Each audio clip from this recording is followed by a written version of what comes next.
This is my R2R digital analog conversion device. It takes an 8-bit input and converts it to an analog output in the form of a fraction of the total input voltage. For example, if the binary number 10000000 was inputted, which converts to 128 in decimal, 128 2/55, or about half of the total input voltage would be outputted. And if we measure, we can see, and this DMM can be a little bit finicky, but it should come out to about half, 4.36. So that's about half of the 9-volt power source. A different value is assigned to each of the switches to represent 8 different bits, from 1 2/56 for the least significant bit, or LSB, all the way up to 128 2/55 for the most significant bit, or MSB. This is done using a ladder pattern of 2 different resistors, one of which, 2R, is double the resistance value of the other, R. And this is where the name R2R comes from.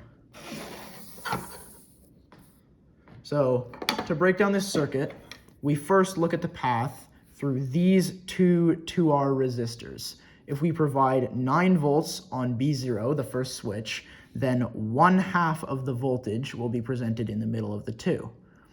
Next, we look at the path from the second switch, using Thevenin's theorem, which states that any linear circuit can be simplified down to a single voltage source VTH in series with resistance RTH.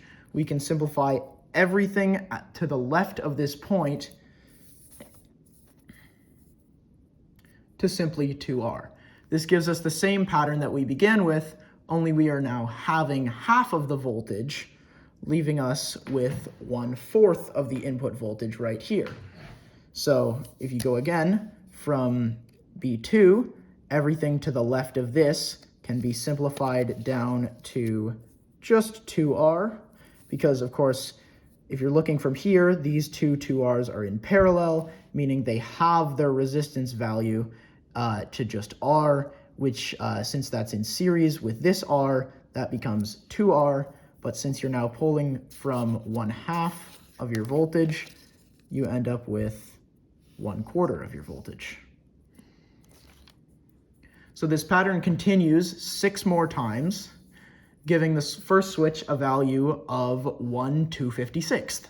Each subsequent switch will have to go through the same pattern one less time, creating the desired digital to analog conversion system. So 1 2/56, 1 1/28, 1/64, and all the way to 1/2 for B7. And you can see a visual representation of the output voltage on the LED in this device. So this should be about half. So you may notice one more component on this device that has not been covered, and that's this IC. This is the LM741 Operational Amplifier, or op-amp IC, and it is used in this circuit to solve one final problem.